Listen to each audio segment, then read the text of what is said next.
mesdames, messieurs, soyez les bienvenus et merci pour votre présence. Merci d'avoir répondu présent.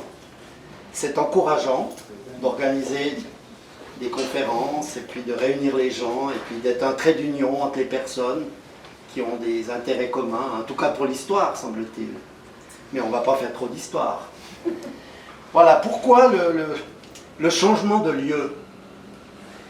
Eh bien, j'avais envie, là, le mois passé, on a fait donc à la Maison du Four, et puis cette fois, je me suis dit, ben, je vais le faire ici, parce que je voulais faire un petit hommage aussi, et puis vous faire connaître, parce que j'ai vu qu'il y avait de nombreuses personnes qui n'étaient pas de l'assaut, il y a des gens de l'assaut, mais je me suis dit, bah, tiens, c'est peut-être le moment de faire connaître cet endroit, que vous pouvez aussi utiliser si jamais vous avez des réunions, ou bien il est à disposition. Peut-être pas pour des concerts punk, et puis peut-être qu'il n'y ait pas trop de monde pour respecter les normes de sécurité. Voilà.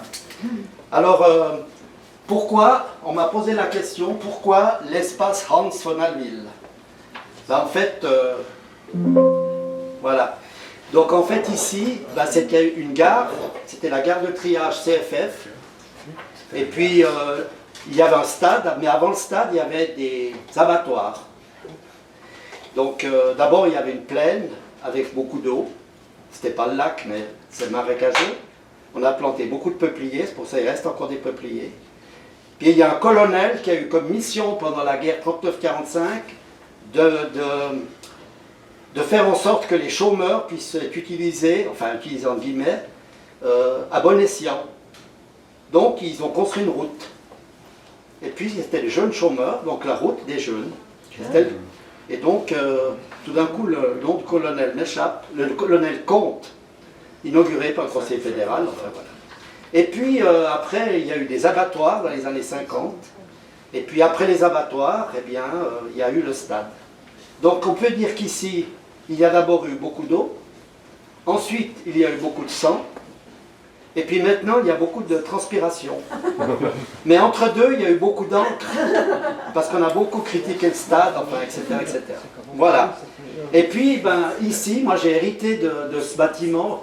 D'abord, je occupais un petit bureau, deux petits bureaux, trois petits bureaux, quatre petits bureaux au rez-de-chaussée. Et puis il y a une jeune fille qui est là-bas au fond, qui vous a accueilli, qui m'a dit, mais un jour on est venu là, on n'arrivait même pas à rentrer, elle m'a dit, pourquoi tu ne fais pas quelque chose ici? J'ai dit, mais c'est pas à moi. Elle me dit, bon, on s'en fout. Et puis elle m'a vidé cet endroit, Zeynep, et puis on a fêté les 15 ans de Python Sécurité, parce qu'entreprise qui est en bas, c'était la mienne que j'ai vendue d'ailleurs, c'est pour ça que c'est marqué Securitas, je l'ai vendue à Securitas. Et puis petit à petit, ma collection a été mise en valeur, un agent peintre a peint, des jeunes m'ont fait un peu d'isolation. Bon, l'électricité, c'est quand même professionnel, hein, n'est-ce pas? Et voilà, c'est l'espace Hans von Hallwyl, qui est le chevalier argovien qui est arrivé en 1476, au mois de juin, à la tête de la cavalerie, en dessus de Morat, où se trouvaient les Bourguignons qui assiégeaient Morat.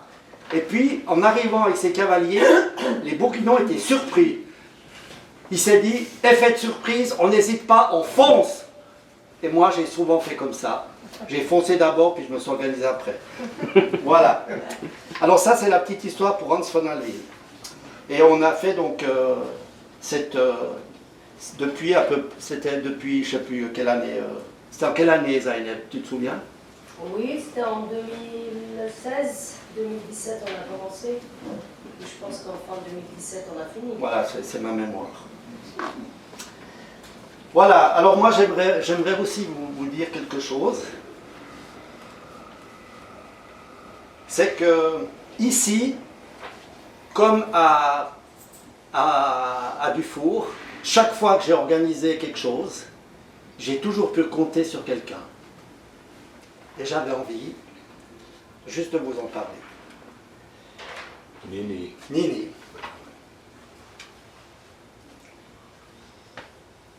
Ça, j'étais sûr. Donc là, bah, c'était ici. On avait fait une... Je crois que c'était en 2024, on avait reçu un Suisse qui est allé pendant 2 ans en Ukraine. On a passé une très bonne soirée. et elle était toujours là pour nous donner un coup de main. Ça, c'est une autre manifestation, je crois que c'est l'inauguration du drapeau. En fait, le drapeau qui est un original du bataillon, 3e bataillon du régiment d'Afrique, l'original qui est tout au fond derrière. Ouais. Donc c'est moi qui l'ai acheté une vente aux enchères depuis la Sardaigne, parce que je ne voulais pas que ce drapeau fribourgeois tombe en des mains ennemies. Peut-être les Genevois, enfin. Voilà. Donc voilà les deux parrains. Un des parrains, c'est donc Monsieur Tornard, et puis l'autre parrain, c'est Eric Orcel, qui a, de manière un peu, pas indirecte, mais un lien de parenté avec Daffry, Charles Daffry, qui était donc le commandant du bataillon sous la Restauration à donc Louis XVIII. Voilà. Et puis je voulais dire merci à Nini parce qu'elle est décédée au mois de novembre. Voilà. Sans plus tarder, je vous présente un soldat de cuisine. Mais derrière son chaudron, et puis ses couteaux et ses fourchettes, eh bien c'est un passionné d'histoire et de reconstitution. Sébastien Thomas, il s'intéresse à l'histoire française, italienne, allemande, entre autres. Et en particulier, c'est grâce à Sébastien que nous avons effectué avec l'assaut l'année passée une visite au fort de Daï. Avec son équipe, il a participé il y a 2 ans sur la frontière en uniforme pour une reconstitution avec le festival Antigel. Chaque année, le matin du 9 novembre, il est gonflé avec son équipe. Ils vont rendre un hommage au monument du 9 novembre 1932 devant l'université. Ils choisissent de venir assez tôt et puis ils évitent d'y aller le soir. Parce que le soir, il y a une autre manifestation qui est plutôt... qui n'aime pas trop le gris vert. Mais enfin, c'était marrant. Le gris bleu. Le gris bleu. Voilà. Il aurait aimé participer en uniforme de 1940 avec son équipe à la cérémonie de Morpeau, mais sa demande n'a pas été acceptée et son groupe n'a rien de revanchard ou a une connotation politique. Hein. C'est vraiment de la reconstitution. Et maintenant, je lui passe la parole, sans autre. Merci Christian. Je t'en prie. Je mets la présentation. Mais bien sûr. Mais merci. Donc, voyons ça. Il faut mettre ta clé alors. C'est bon, là, j'ai bon. tout sur l'ordinateur. Monsieur est organisé. Oui, j'ai compensé Juste au bloc. Voilà, est-ce que ça va marcher? Donc, bonsoir à tous. Donc, comme vous l'avez vu et vous l'avez reçu, on va parler des Italiens qui sont allés en Russie. Donc, ce contingent qui a évolué sur les 2 années du front continue, car aucun des soldats n'a pu retourner chez lui à partir de jusqu'en 1943. Donc, ils sont restés vraiment sur le terrain dès leur arrivée. Et beaucoup de choses n'ont pas été dites, beaucoup de choses dans l'histoire contemporaine par, on va dire, les historiens militaires qui étaient, on va dire, qui écoutaient plus les histoires d'origine allemande, qui disaient que les Italiens étaient des lâches et que c'était à cause d'eux qu'ils avaient échoué à Stalingrad et que la retraite avait été sonnée. Donc on leur a accusé de tous les maux, de toutes les responsabilités et de toutes les critiques. Parce que c'était des Italiens, donc pas fiables. En faisant cet exposé, je voulais leur rendre hommage, parce qu'il y a des choses, quand on creuse dans le sujet, qui ont été faites que par eux et juste par eux. Que ce soit de l'aide à la population, des traitements humains comparés aux armées. Tu peux fermer la porte. Zaineb, tu peux fermer la porte, s'il te plaît, il y a du bruit. Donc, et c'est ce côté humain qui est assez représenté, parce que même encore aujourd'hui en Russie ou même en Ukraine, malgré la guerre actuelle, il reste encore des symboles de ces Italiens qui ont été aidés, qui ont été soutenus par les populations et qui ont prouvé que malgré une guerre comme elle était sur le front de l'Est, on peut dire d'extermination par certains Allemands, Hongrois ou Roumains, il y avait beaucoup de place à l'humanité, à la solidarité, à l'entraide avec les gens, ce qui leur a valu d'être soutenus par les populations locales, même dans leur retraite, et d'être même soignés, protégés, nourris. Donc, place à la présentation. Donc, comme vous pouvez le voir, soldats, donc la zapette. Donc, tout commence par la déclaration de guerre de l'Italie en 1940, le 10 juin, quand il déclare la guerre à la France. Ça n'a pas été une très longue guerre, donc ça a duré deux semaines et demie. Là, il y a la réduction d'un fort, mais donc l'Italie entre en guerre, juste pour se servir, croyant qu'elle pourrait réussir. Donc, chose n'a pas été faite, c'est une déception, même pour ses alliés. Après, il y a eu tous les échecs qui ont entaché la réputation italienne, que ce soit la campagne de Grèce, que ce soit la perte d'une armée à Bédaphone en Afrique, la 10e armée, qui dans ce secteur a été perdue, comme on la connaît avec l'opération Compass des Anglais, si je dis pas de bêtises. Après, il y a eu le bombardement aéronaval de Tarente, qui a immobilisé la flotte italienne et qui l'a poussé à évacuer à la Spezia pour être en sécurité. Ensuite, vous avez eu l'intervention en Yougoslavie, même si elle n'est pas très marquée, mais ils y ont participé.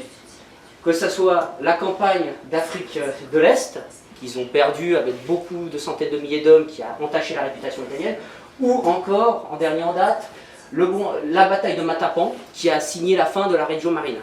En gros, ils ont perdu la suprématie maritime qu'ils croyaient avoir, ils l'ont perdue, ce qui a créé beaucoup de désordre par la suite, comme vous imaginez. Après, à partir de là, vous aviez eu, à la fin de la bataille de France, l'idée comme quoi il n'y avait plus d'ennemis en Europe que l'Angleterre. Donc l'Italie, voyant que l'ennemi qui allait se présenter, ça allait être l'Union soviétique, a déjà préparé un contingent la veille. Les Allemands ne l'ont pas vraiment accepté parce qu'ils estimaient que les Italiens n'avaient pas leur place. Parce qu'ils étaient moralement pas fiables et surtout, au vu de la qualité des troupes, ils n'avaient pas leur place. Donc, à partir du 22 juin, Mussolini apprend la nouvelle par l'ambassadeur de Berlin, par son gendre Ciano, qui était, que lui, ce dernier, était en place. C'est un dénommé Otto von Bismarck, donc un des petits-fils de Bismarck, qui a amené la nouvelle à Ciano. Mussolini foudrage, renvoie un communiqué et exige que l'Italie déclare la guerre quelques heures après. Parce que l'Union soviétique, le combat contre le communisme, c'était sa marque de fabrique et il ne supportait pas d'en être exclu. Donc à partir de là, il va faire pression pour envoyer son contingent. Ce qui va être fait, parce que les Allemands vont voir que les Roumains ont des difficultés et ont des pertes colossales pour le siège d'Odessa, qui est juste ici. Ils n'arrivent pas à le prendre, ce qui est un désastre pour les Roumains. Donc ils vont être acceptés dans le groupe d'armées sud. Et à partir de là, toute une aventure se met en place. Parce que ces Italiens, avec des accords avec Berlin pour le ravitaillement, le soutien médical ou technique. Donc il faut juste amener les hommes, c'était la mission. Ce corps expéditionnaire, le CSIR, donc Corpo, j'ai un blanc, Corpo Special Italian in Russia. Merci beaucoup, mon italien laisse à désirer. Donc, est mobilisé avec le général Franco Zingale, qui va partir, mais arrivé à Vienne, il va tomber malade. Et se jugeant inapte à remplir ses fonctions, ils vont appeler le général Giovanni Mess. Ce général, moi à titre personnel, je l'appelle le Rommel italien, parce qu'il va démontrer des qualités similaires à Rommel, en termes de menée d'hommes, de gestion et de prise d'initiative, qui sera même surprenant pour les Allemands, parce qu'ils n'estimaient pas que c'était possible dans l'armée italienne. Donc cet homme qui va partir est vraiment un officier qui a commencé en tant que soldat et qui a gravi tous les échelons jusqu'à devenir maréchal à la fin de la guerre. Donc c'est un exemple même du soldat engagé qui évolue et qui gravit les échelons. À partir de là, dans ce contingent, vous retrouvez la 3e division scélérée, donc rapide, composée d'effectifs et de régiments de cavalerie, d'éléments motorisés, des cyclistes, des motocyclistes, des Messaggeri, vraiment l'unité rapide, mais qui était déjà obsolète quand la guerre a éclaté avec la France.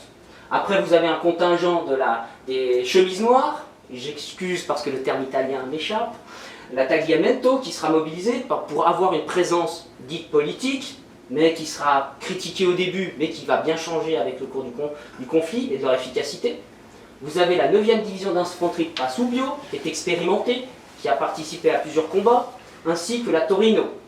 C'est des unités métropolitaines, donc d'ordonnance italienne de 1938, composées de véhicules, mais insuffisamment pour faire une division motorisée. Donc c'est pouvant être transportés en véhicule et non motorisés, ce que les Allemands ne vont jamais appréhender dans le concept. Donc à partir de là, ils vont partir avec ces unités qui vont se révéler particulières. Au total, vous avez pour 62 000 hommes du matériel obsolète pour la plupart, qui viennent même des stocks austro-hongrois, qui sont plus fabriqués. Donc on voit à quel point l'Italie n'est pas préparée, elle ratisse large pour équiper ses unités, quitte à cannibaliser des unités. Vous aurez un corps aérien, le Corpo Aero al Fronte Oriental, la CAFO, avec des chasseurs modernes, des biplans d'observation et autres, Et plus tard, vous aurez des unités, soit des unités cosaques ou croates, qui se joindront à cette mission. Et tout ça, ben, évidemment, sera par l'intendance allemande, ce qui va être facteur de graves problèmes sur le front.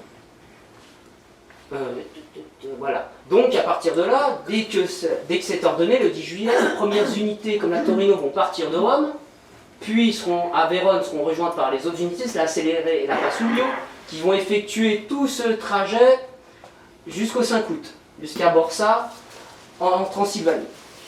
Et il faudra quand même 216 convois ferroviaires, ce qui est quand même un lourd passant logistique, surtout que les trains ne sont pas forcément italiens. Ce qui va un peu embêter pour la plupart. Et là, est-ce que ça marche? Voilà.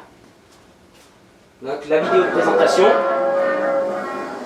Mentre i nostri soldati già combattono sul fronte russo, continuano ad affluire le truppe a rinforzare Je m'excuse, c'est tout en italien, donc...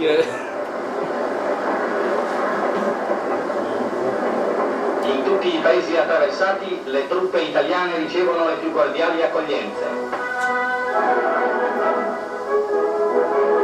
Là-bas, c'est leur arrivée en Hongrie avec la rencontre des officiels hongrois, comme on peut reconnaître, corps alpin. Il saluto delle autorità militari ungheresi.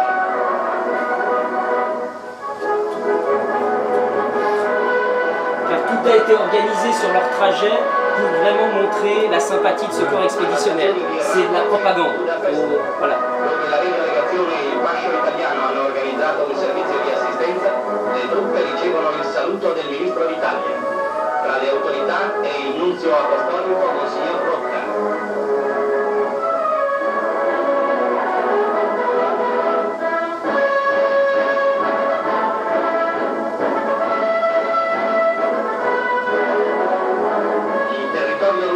Nella zona di concentramento, la distribuzione dei giornali e del bollettino.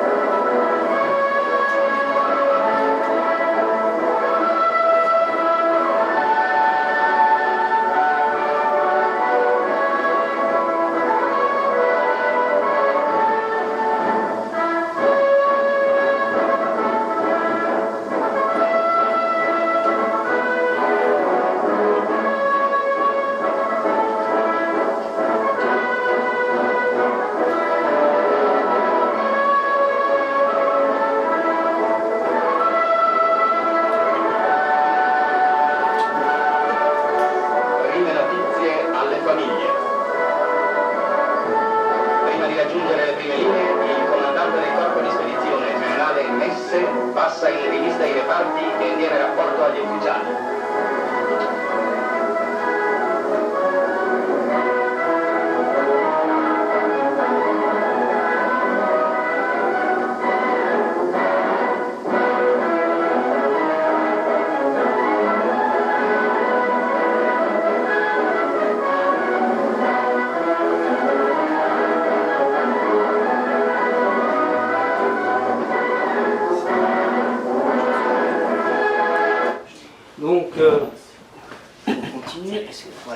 Pour continuer, à préciser que le moral des Italiens à ce moment-là, pour cette campagne de Russie, est partagé. Parce qu'ils se demandent pourquoi ils doivent y aller, ou qu'est-ce qu'ils doivent y faire. Parce que pour eux, ils sont jetés dans la bataille comme simple unité de soutien des Allemands, ce qui va être un peu embêtant pour eux, parce qu'ils ont leur indépendance d'esprit et leur indépendance doctrinale, qui va poser certains soucis pour eux, mais qui au final se relèvera assez bon, parce qu'il y a quand même une ambition derrière, et même un moral assez élevé, parce que les Italiens se disent « Ah, on va suivre les Allemands, tout va bien se passer, et la campagne sera vite réglée comme elle a été en France. » Ce ne sera pas le cas, comme on le verra plus tard. Donc, à partir du 6 août, ils arrivent à Borsa, et puis après, ils sont tout de suite engagés par les unités allemandes comme unité de soutien arrière. Mais, voyant le manque d'avancée des Roumains, vont solliciter les divisions italiennes sur le champ pour aller suivre la progression allemande. Sauf qu'à ce moment-là, il n'y avait que la Passubio qui était prête à être utilisée, donc Metz à contre-cœur a dû la prêter aux Allemands, et ils se rendront compte que cette division Passubio, comparée à ce qu'on disait des Italiens sur les autres fronts, se comporte excellemment, de manière experte, et même, je dirais même, de haute qualité, car les Allemands vont les solliciter de plus en plus, voyant que ce n'est pas des unités comme on les dépeignait, mais qui sont capables du combat.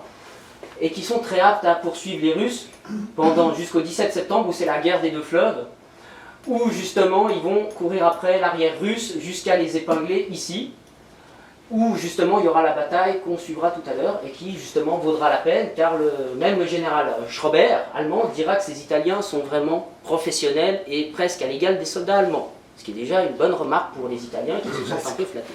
Presque. Donc, mais ce général mourra quand son avion se posera sur un champ de mines. Donc, la première critique italienne, voilà, c'est... Oui, c'est ça. Après, voyant ces progressions, le Duce et le Führer allemand vont venir visiter le front le 29 août pour prendre la température et voir comment ça se passe. Mussolini, très heureux, parce qu'il voit ses soldats effectuer, les Allemands satisfaits, il estime déjà qu'il faut augmenter la présence italienne. Donc, augmenter les effectifs, augmenter la présence pour montrer aux Allemands qu'ils sont utiles. Et surtout, c'est une fierté personnelle pour le Duce. Il va entrer en contact directement avec le général Metz, mais le général Metz lui fera une critique tout autre, en lui disant qu'il n'y a pas assez de logistique, qu'il n'y a pas assez de véhicules, les troupes italiennes ne sont pas prévues, et voyant la peinée des Allemands à progresser, dira même qu'il faut déjà préparer l'hivernage. Et le Duce fera des promesses en ce sens, sauf que ces promesses, évidemment, ne seront pas forcément tenues. Donc Metz devra improviser par la suite pour sauver ses hommes et protéger. Il prendra toutes les initiatives contre Rome pour protéger ses hommes et son corps expéditionnaire, ce qui le dépeigne des autres officiers italiens.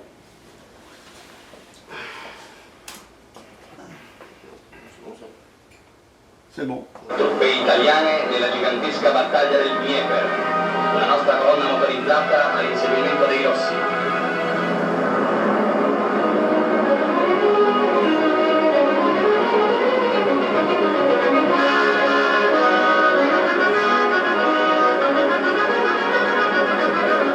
Una visione del grande fiume ucraino ormai superato dai germanici Donc vous e pouvez dagli voir, alleati. c'est pas des petits bras de fleuve, c'est quand même des grandes étendues d'eau.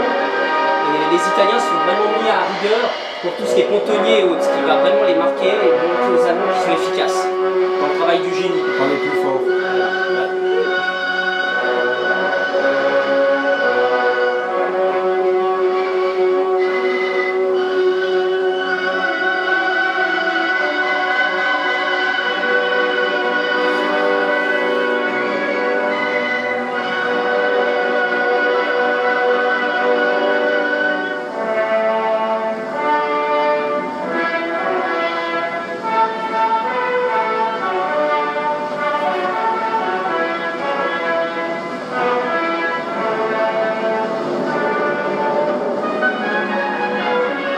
I nostri ricognitori nel cielo di Dnipropetrovsk, la grande città industriale del bacino del Dnieper, dopo il bombardamento effettuato dai bombardieri italiani.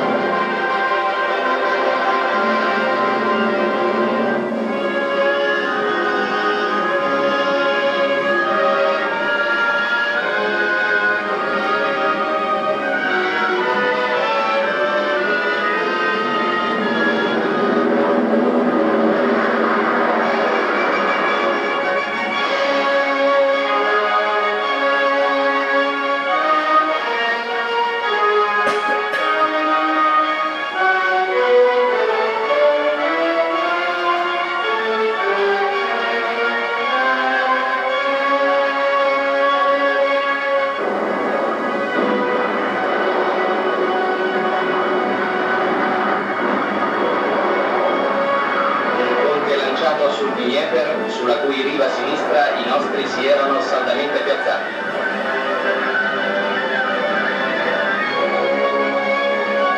Un grosso centro industriale distrutto dai bolscevichi in fuga.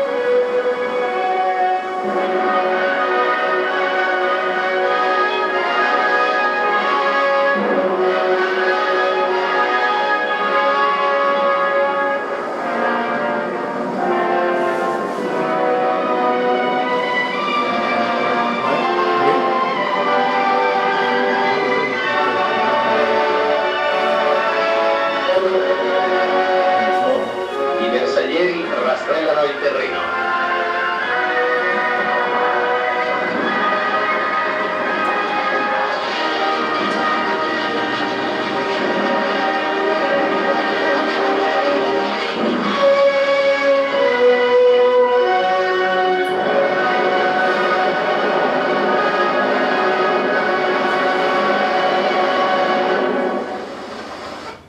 choix de vous montrer cette vidéo n'est pas involontaire car elle vous met le décor que vous allez trouver en Ukraine, donc des zones urbaines, des zones industrialisées sur la partie ouest du pays qui seront déterminants et qui vont mettre en avant les principaux combats. Et ces combats, après être arrivés jusqu'à Dnipropetrovsk, comme ça a été présenté, les Italiens vont se rendre compte que les Russes se sont barricadés sur toute la rive opposée et font une résistance assez marquée. Les Italiens, donc voyant la situation, vu qu'ils sont les seuls présents sur place avec quelques unités allemandes et Dnipro, vont proposer de mener l'offensive.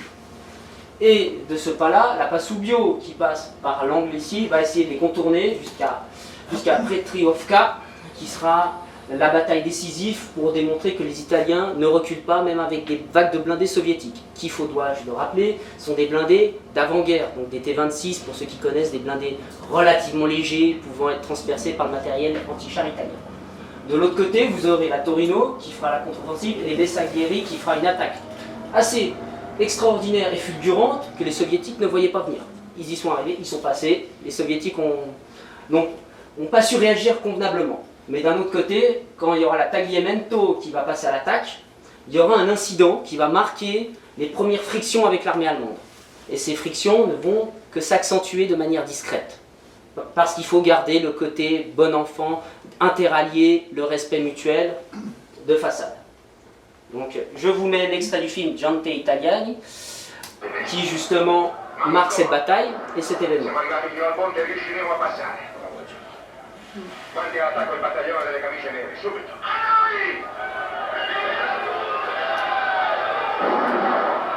Réalisé avec des témoignages de survivants ayant participé. Ça a été tourné en Ukraine, en accord avec les Soviétiques, qui, pendant les années 50 et 60, ont permis aux équipes de tournage italiennes de faire des films sous supervision russe, évidemment. Il ne faut pas non plus oublier qu'il y a un côté politique derrière, mais aussi une certaine volonté d'expliquer ce qui n'a pas été dit en Italie et ailleurs.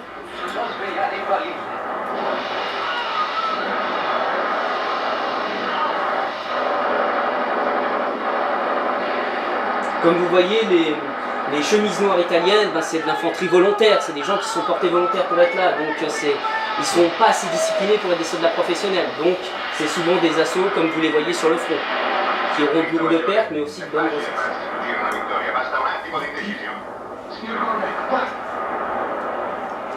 Ah oui, ça c'est intéressant. Donc vous avez une unité de cavalerie qui est simulée par des motocyclistes qui va essayer de dépasser les Italiens pour prendre la victoire. Parce que les Italiens ne vont pas accepter et vont réagir en conséquence. Les Allemands. Les Allemands. Donc l'officier demande qu'on mitraille les motocyclistes pour les arrêter. Et ça c'est historique.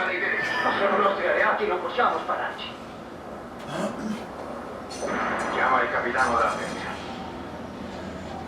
Capitano, fai qualche raffica davanti ai tedeschi. È un ordine.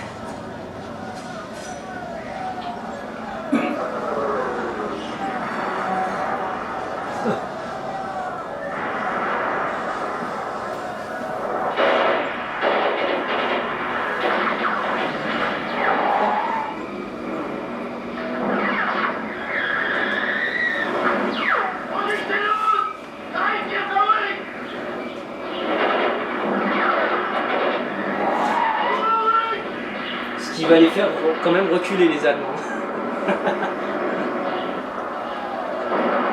Fate occupare subito la fabbrica e disponete le sentinelle prima che arrivino i tedeschi. Sì, signore.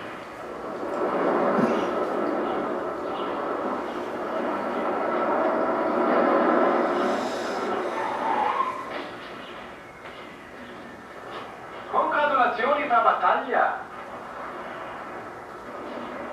Però i vostri mitraglieri niente buoni sparati. Quasi colpite noi. Tiranno molto male. Sono stato io a dare ordine di sparare qualche raffica. I vostri motociclisti volevano rubarci la vittoria. E questo non è un comportamento corretto tra alleati. Forse è bene ricordare voi, colonnello, che tutte truppe straniere in Russia stanno sotto alto comando tedesco. E se poi altra volta osate sparare su piedi germanici, io dare subito ordine a sparare su teste italiane. Verstanden?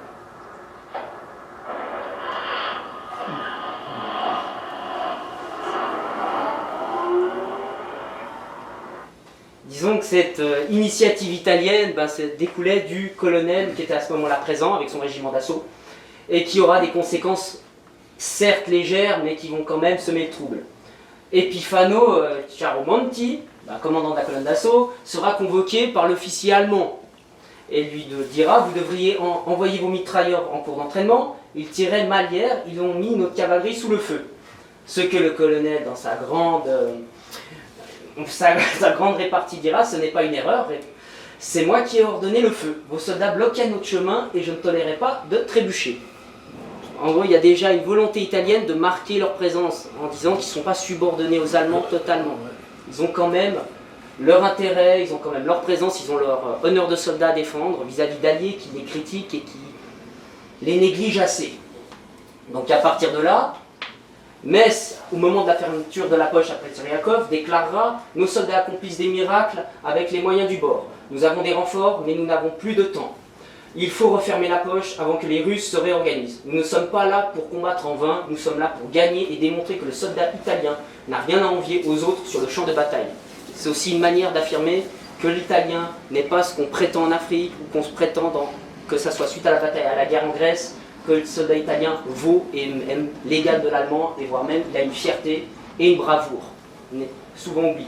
Donc suite à cette attaque, les Russes vont essayer de riposter avec une contre-attaque blindée, ce qui échouera, et suite à ça, le corps expéditionnaire obtiendra 10 000 prisonniers et encerclant 3 divisions d'infanterie, qui justement permettra de démontrer aux Allemands qu'ils sont efficaces, et tout ça en ayant très peu de pertes. Donc ce qui démontre que les Italiens sont des soldats expérimentés et à ne pas négliger sur le champ de bataille. Donc déjà, c'est une victoire morale qui redonne encore plus confiance aux soldats italiens sur le front, surtout vis-à-vis des Allemands. Après, après cette bataille, il y aura la conquête du Don, vu que l'effort russe a été battu. Donc la voie est ouverte jusqu'ici. Donc à partir de là, il traverse entièrement l'Ukraine, de Dnipro jusqu'à Stalino, qui deviendra le nœud logistique, qu'il faudra attendre au mois d'octobre qu'il soit viable à cause des voies ferrées à agencer. Et que de là, l'hiver commence à arriver, mais le général, comme dit précédemment, à partir début septembre, s'est organisé pour obtenir par lui-même les moyens d'hiverner. Donc il est allé en Roumanie avec la caisse de l'armée pour acheter aux Roumains manteaux, vêtements, fourrures, tout ce qu'il pouvait trouver pour équiper les soldats italiens, voyant que l'intendance italienne ne suivait pas et par peur d'avoir ce que les Allemands vont connaître sur le front de l'Est. Donc la non-préparation à l'hiver. Les Italiens, eux, se seront préparés et pourront efficacement se battre sur toute la ligne de front jusqu'au bassin industriel du Donetsk, car à titre de comparaison, Stalino actuellement est connu sous un autre nom, qui est Donetsk, donc la ville de Donetsk actuellement, et Voroshilovgrad, qui est pas loin d'être au nord ici, est connu pour Louhansk, pour ceux qui connaissent ça actuellement à cause de la guerre. Donc le champ de bataille qu'on retrouve ici est le même dans lequel on vit aujourd'hui, si on peut le dire comme ça, à notre époque contemporaine. Donc à partir de là, ils vont s'installer et commencer à nettoyer les villages environnants pour pouvoir s'installer les zones industrielles, en sachant, voilà, pour illustrer la bataille du bassin du Don. Con le truppe celeri italiane verso il bacino del Donien. In pochissimi giorni il corpo di spedizione passa da uno schieramento frontale lungo 100 e più chilometri ad uno schieramento in profondità, assolvendo contemporaneamente il compito di fiancheggiare l'armata corazzata del gruppo Kleins.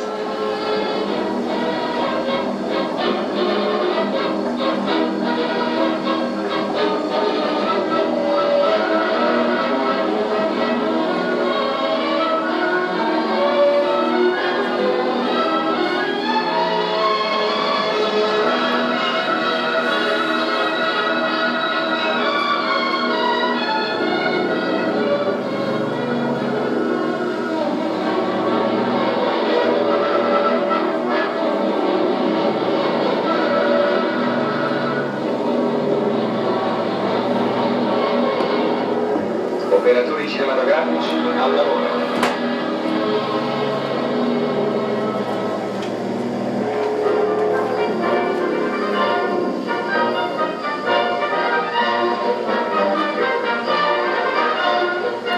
Bersaglieri verso oriente, prigionieri verso ponente.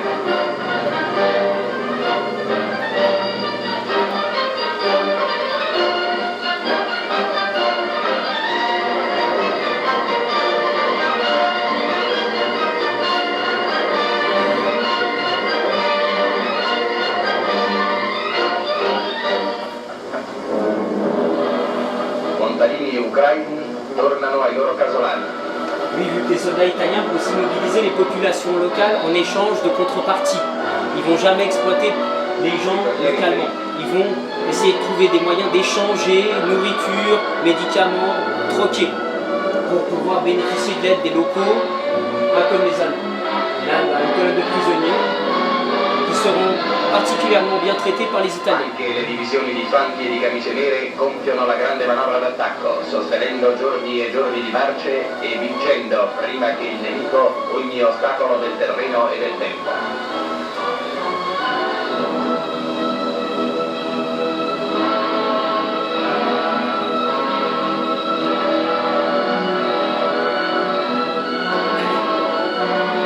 Il generale von Kleist, comandante dell'armata corazzata, a colloquio col generale Messe, comandante del corpo di spedizione.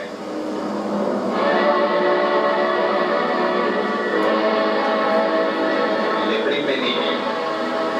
I nostri ingegneri seguono l'avanzata mantenendo il collegamento telefonico.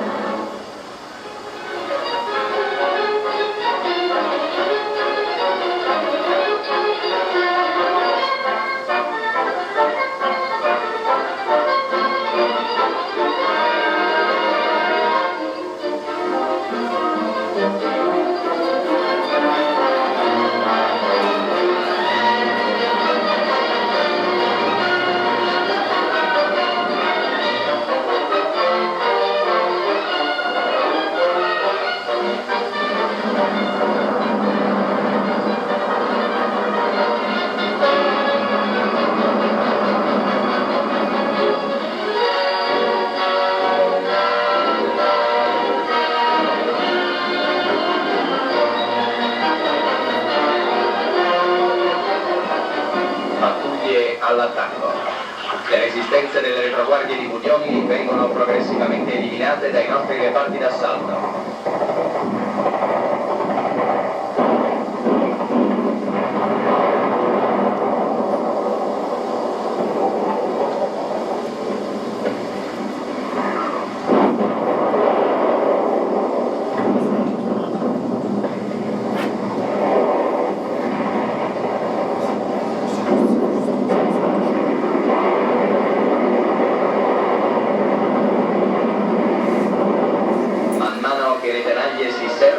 Il numero di prigionieri catturato dai nostri si accresce e lunghe colonne sono avviate verso occidente.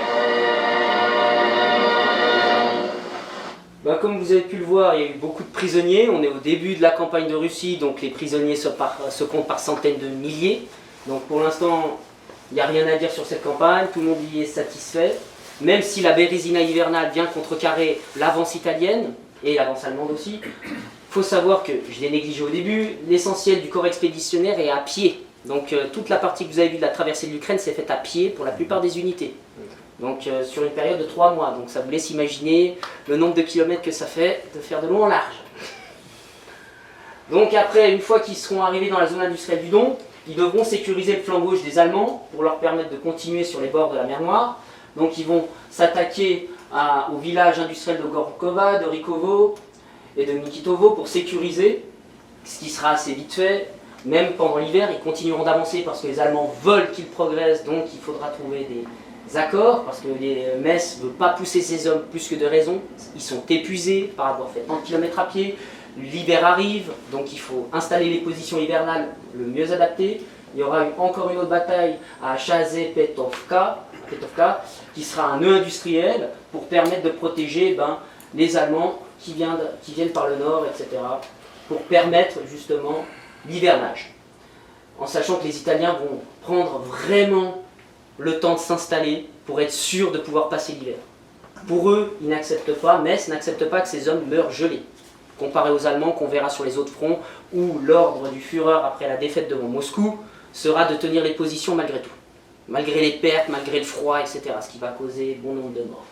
Donc à partir de là, les Russes, pour la bataille de Noël, vont s'organiser en contre-attaque, parce qu'ils se sont dit, on a repoussé les Allemands à Moscou, donc maintenant il faut les repousser sur les autres fronts.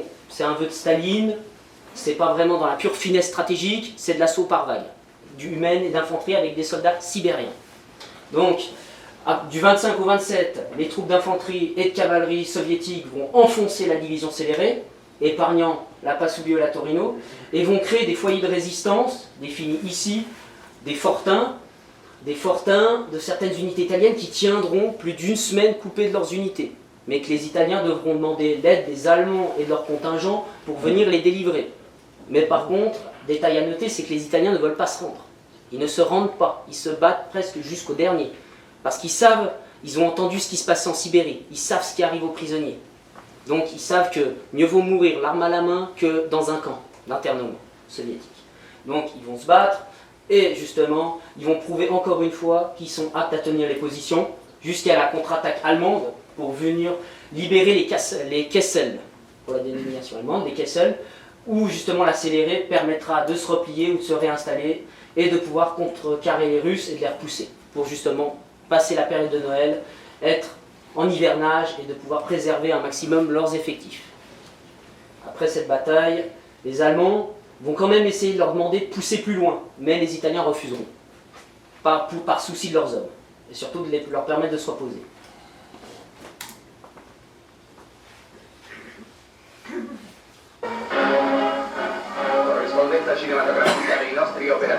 En sachant que tous les combats se font entre moins 30 et moins 40 degrés.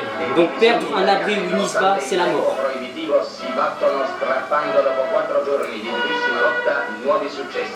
Contro la straordinaria superiorità numerica dell'avversario, gli italiani hanno tenuto duro nel primo giorno. Poi, nei successivi 3 giorni, la battaglia si è sviluppata velocemente, portando tra l'altro alla conquista di 3 centri ferroviari.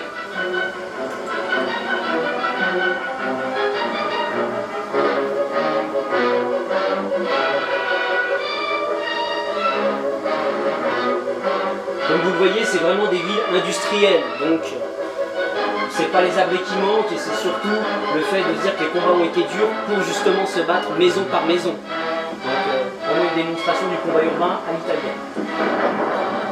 La nostra artiglieria in azione durante la manovra controffensiva.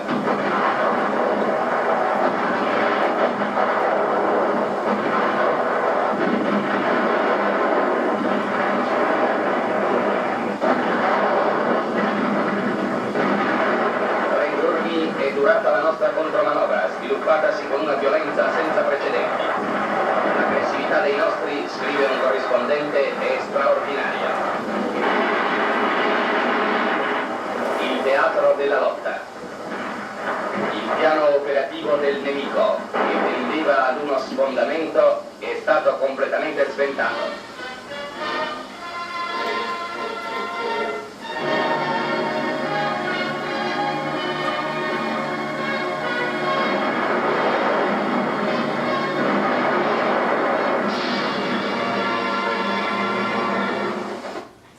Donc comme vous avez pu le voir, les combats ont été durs, et le fait de devoir se battre dans un tel environnement pour les Italiens a vraiment marqué les Allemands, de se dire qu'au final ces Italiens on peut compter sur eux. Ils sont fiables, ils sont efficaces et ils tiennent leur position. Donc ce qui contredit tout ce qui se passe sur les autres fronts italiens, et surtout on est dans la période en plus de l'Africa Corps, donc le moral pour l'instant des troupes de l'Axe est assez élevé. Et on voit qu'au final, rien que de voir ces reportages de Halous, en Italie, aussi encourage la population italienne dans la guerre. Ça leur donne un espoir. À partir de là, les Allemands vont quand même lancer une contre-offensive, encore une autre, pour repousser vraiment les soldats soviétiques au-delà d'Izoum. Ils vont essayer de reprendre Izoum, mais ils ne réussiront pas, pour essayer encore de se battre pendant l'hiver, pendant que les Italiens, eux, s'installeront et hiverneront, mais les Allemands solliciteront quand même des Italiens pour venir. Vu que les Italiens sont plus trop nombreux, ils vont quand même faire appel à des renforts. Font appel à des renforts. Est-ce que ça marche? Voilà, troupeurs. Et ces renforts, justement, ça sera le Monte Servino, le détachement, le bataillon, de skieurs alpins italiens, que des volontaires, dans l'idée. Et ces bataillons, connus sous la dénomination de Diable Blanc, vont tenir en haleine les soviétiques et même les impressionner, voire même les effrayer au niveau des combats. Et c'est ce qui va marquer encore les Allemands, montrant que les unités italiennes, en termes alpins, sont de haut niveau et sont intéressantes à utiliser à l'avenir, ce qui va donner des idées à l'état-major allemand. Donc toutes ces Nel villes. territorio del Don, liberato dalla piramide rossa, i contadini tornano fiduciosi ai loro casolari.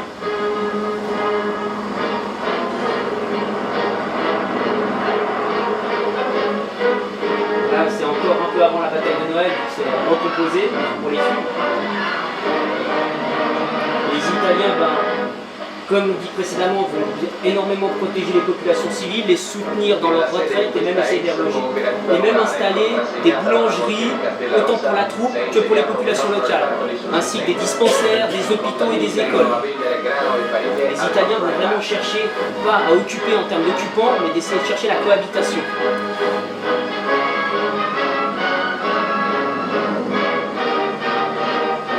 Panettieri al lavoro. Malgrado i brutali ordini di Stalin, il grano non è stato distrutto e serve anche a rifornire l'intelligenza del Voilà, on voyait les fours à camp de campagne. C'était pas plus différent dans l'armée suisse à la même époque.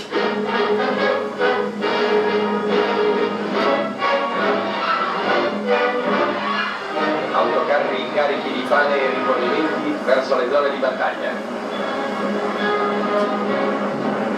Il faut savoir que tous les moyens motorisés des Italiens serviront à la logistique. Parce que vu le nombre de camions manquants, ils ont besoin de tout l'effectif motorisé pour ravitailler leurs hommes.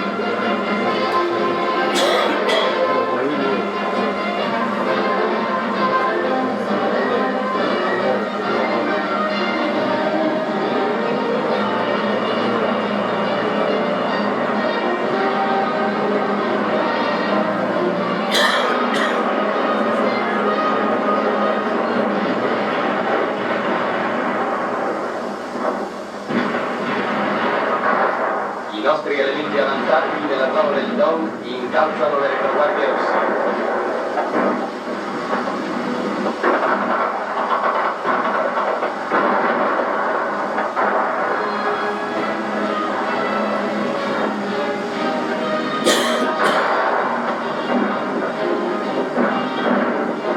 Energico e rapido ripulisti contro superstiti nuclei rossi annidati in una fabbrica abbandonata.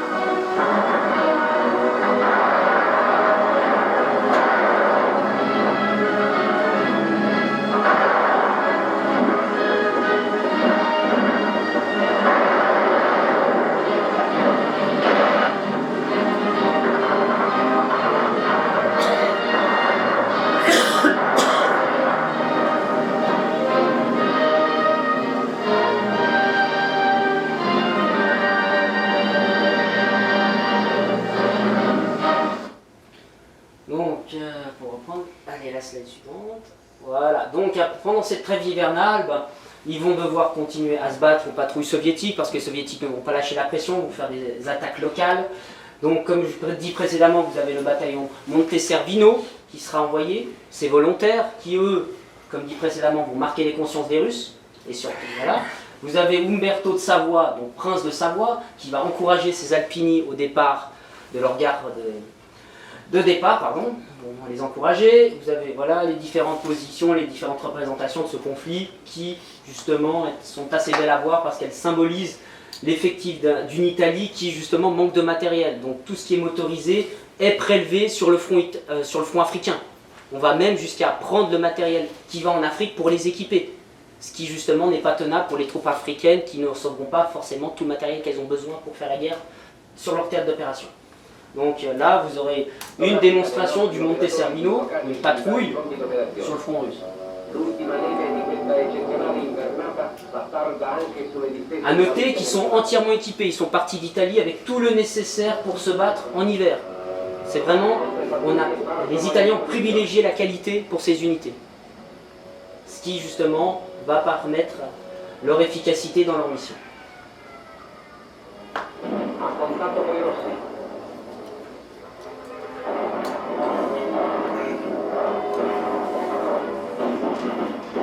La casa abbandonata diventa provvisoriamente osservatorio e cortile.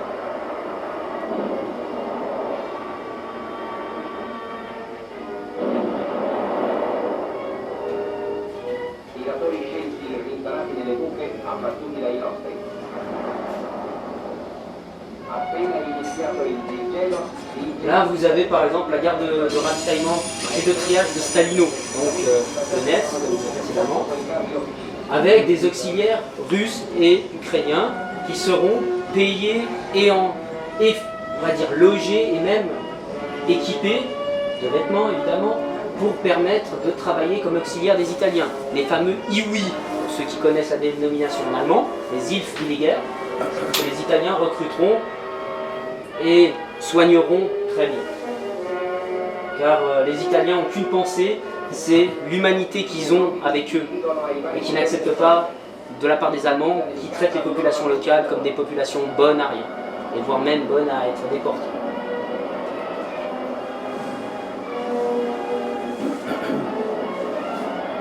Le compagnie operaie si dirigono al lavoro nelle officine pesanti.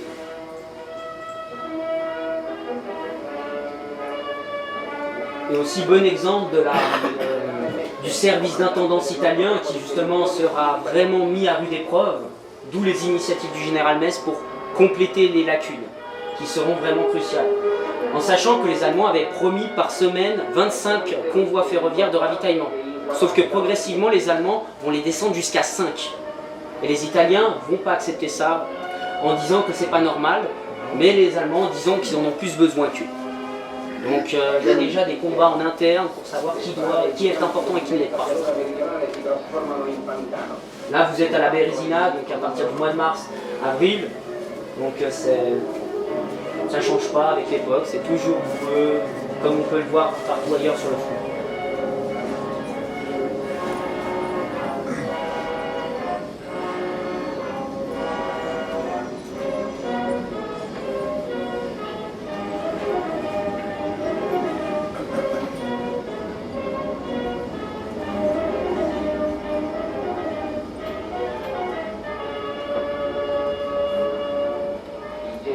Rafforzano i ponti e le passerelle e creano altri passaggi.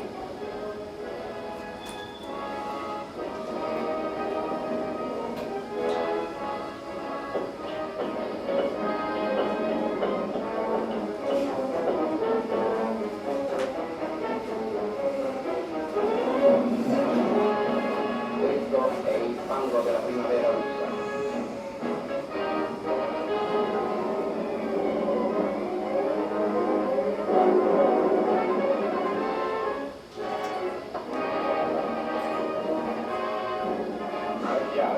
Camminare, guidare attraverso il fango significa muoversi attraverso una materia viscida, attaccaticcia e strutturevole, che centuplica la fatica dei fanti, paralizza e disorienta il più imperterrito guidatore. Per passare su questo terreno sprovvisto del più piccolo ciottolo, bisogna lanciare delle massicciate di tronchi di legno, mentre i grossi autocarri riescono a marciare solo sulle massicciate ferroviarie.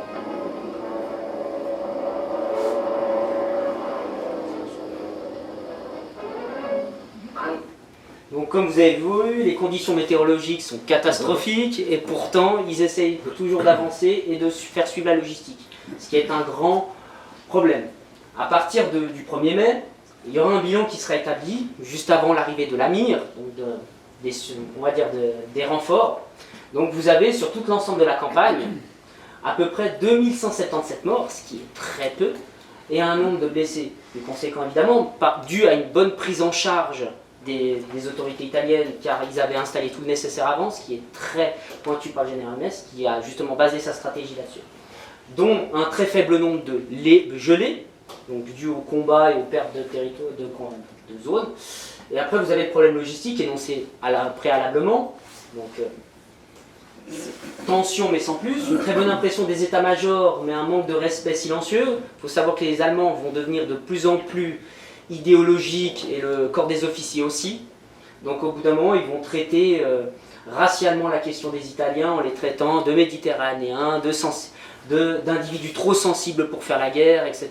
Donc vous allez avoir cet effet néfaste sur le moral et la cohésion des deux armées. Le moral de la troupe, ils sont épuisés. Déjà avant Noël, ils étaient épuisés, là ils le sont encore plus. Metz demande le rapatriement de certaines unités, comme la CLR, qui est l'unité d'élite. Elle est refusée et doit rester sur le front et sera renforcée par le 6e régiment de Bersaglieri et des volontaires skieurs qui seront rattachés à eux.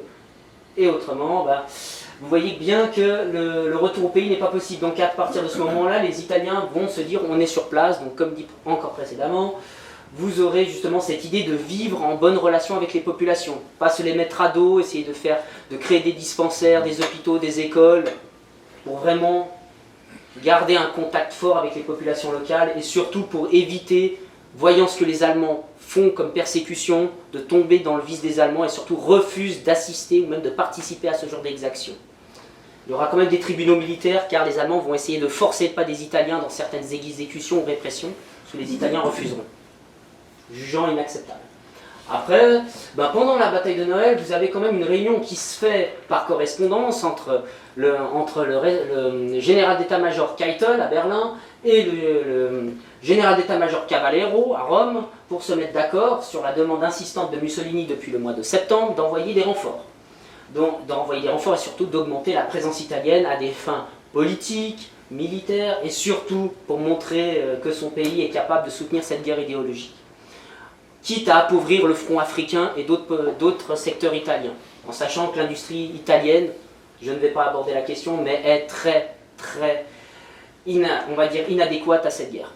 D'où la production d'armes, d'obus, etc. Il faudra bien faire des sacrifices.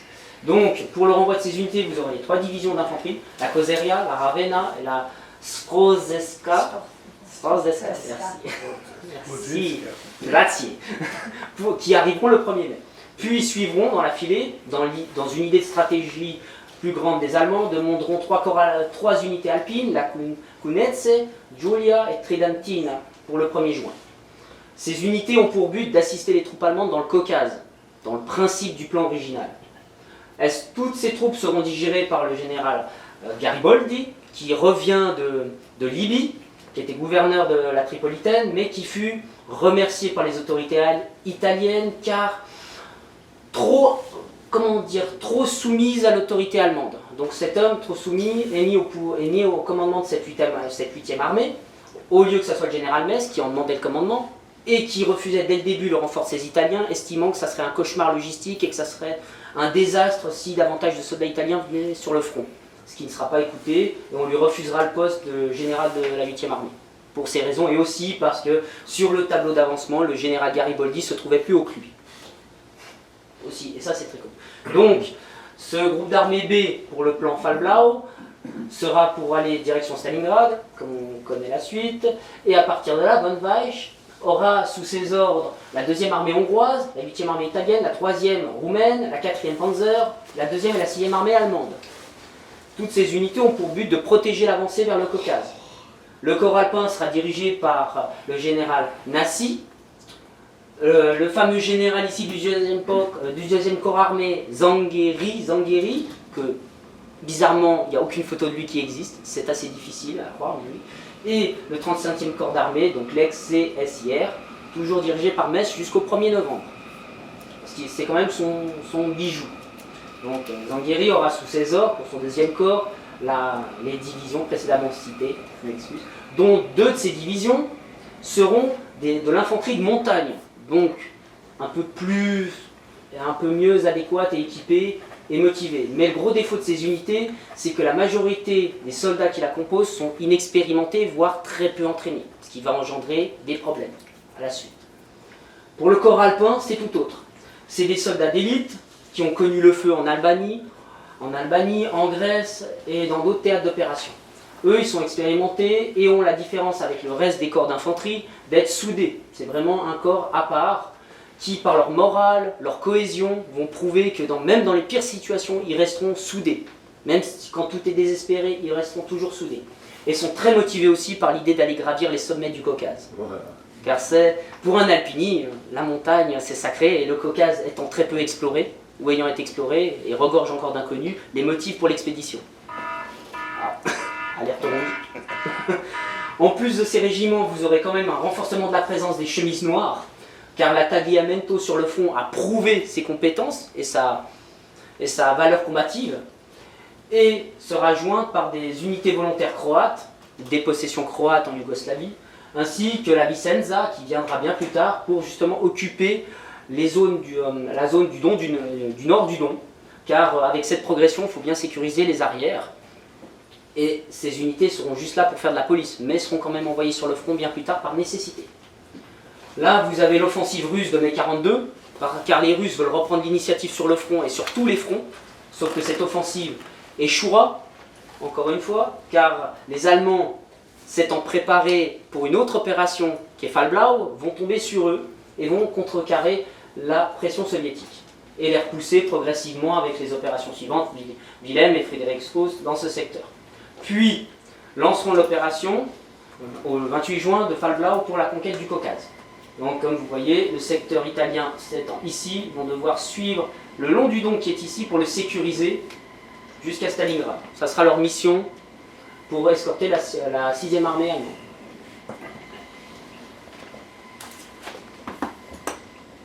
Donc là, nous avons passé de 62 000 hommes à passer de 230 000 hommes. Il corpo di spedizione italiano, il vecchio e glorioso Xir, è rimasto inchiodato nelle sue posizioni durante il terribile inverno russo senza cedere un millimetro di terreno. E l'invincibile resistenza invernale è stata la premessa più sicura e più promettente al vittorioso sviluppo delle operazioni estive, già svolte e attualmente in corso. Sulle vecchie posizioni del Xir e che l'armata italiana si è lasciata alle spalle è fiorita una selvaggia primavera. I combattenti di questa zona rivedranno non senza commozione il paesino di Ploski, una delle nostre punte più avanzate, e di fronte il villaggio tenuto dai Rossi. Dalle vecchie posizioni le vedette presentano da molti segni di imminente offensiva.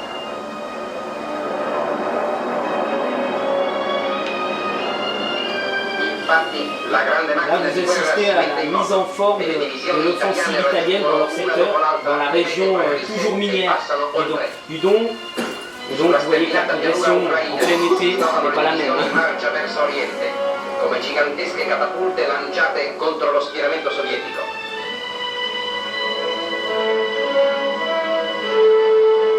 I pompieri al lavoro sotto la protezione delle armi automatiche.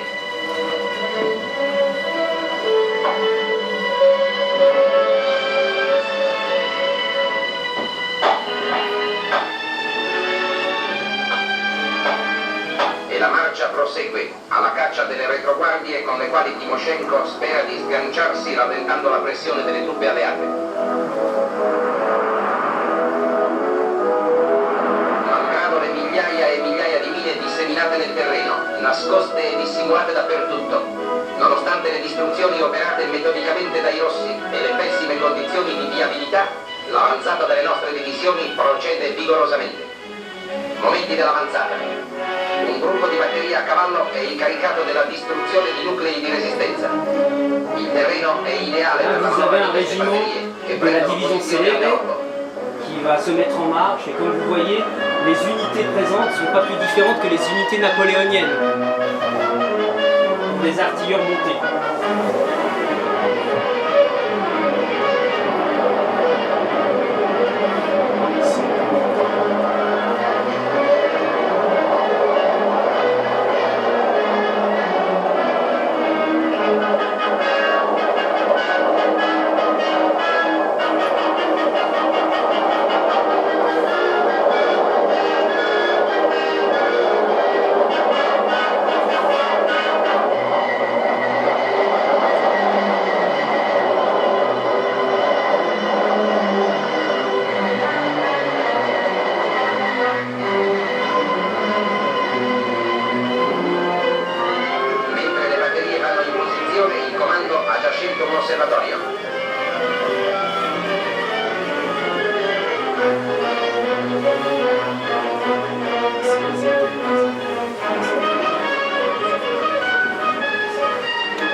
A fianco del gruppo s'apposta un plotone mitraglieri per protezione.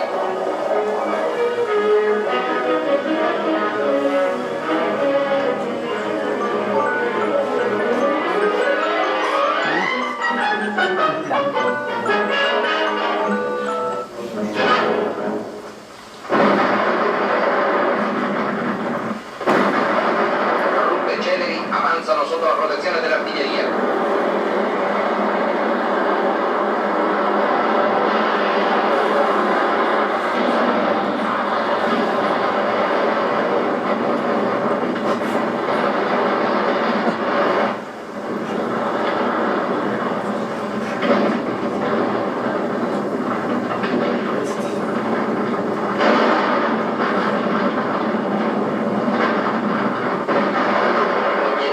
raggiungere e da ripulire è questo villaggio, Ivanovka.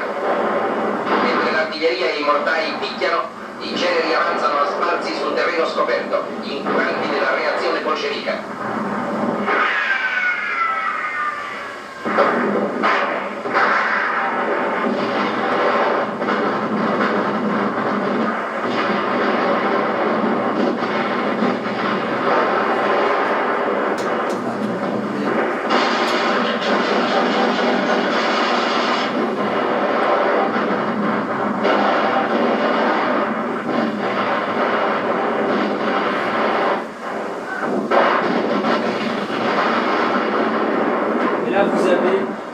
Après ces scènes, vous aurez, si je me trompe pas, une démonstration du corps alpin qui est arrivé pour appuyer justement les offensives du Don.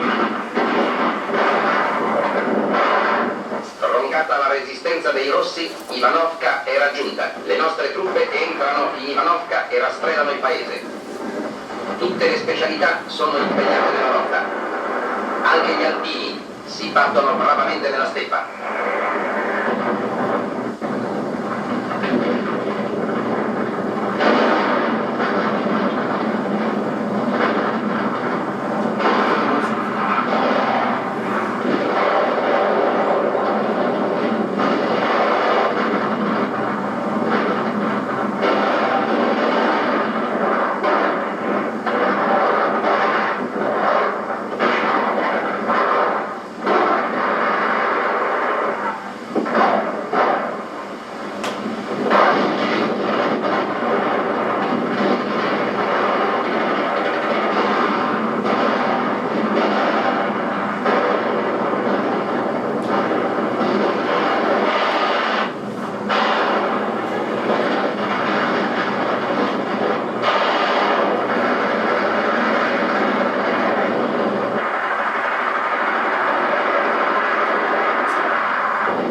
L'azione su Ivanovka formava una delle branche della tenaglia. L'altra, più a sud, si è sviluppata vittoriosamente in direzione di Krasny Luch, dove le truppe sono giunte sul fare della sera.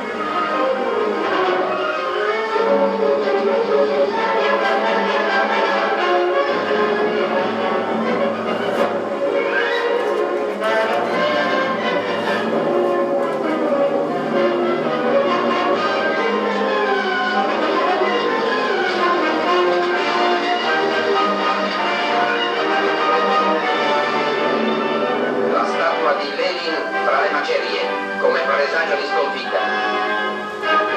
Prigionieri, soldati e partigiani si mescolano in questa mantra di vinti.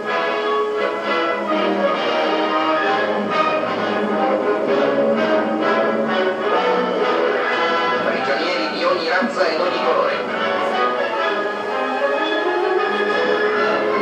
Un commissario militare non ha abbandonato la sua grinta abituale.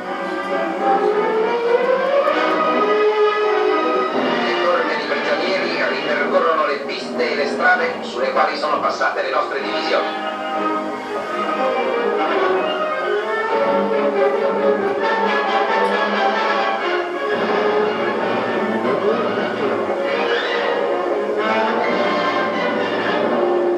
Nelle brevi pause dell'avanzata, il generale Messe distribuisce ricompense al valore.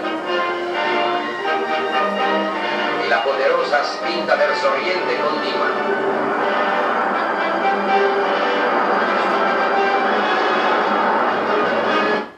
Donc il ne faut pas oublier, petit détail intéressant, c'est que ces images de prisonniers ne sont pas toutes correspondantes au front, car les Italiens vont faire l'amère expérience de découvrir que les Russes ne sont pas les mêmes Russes qu'en 1941. Les Russes ne sont plus aussi démotivés ou inexpérimentés.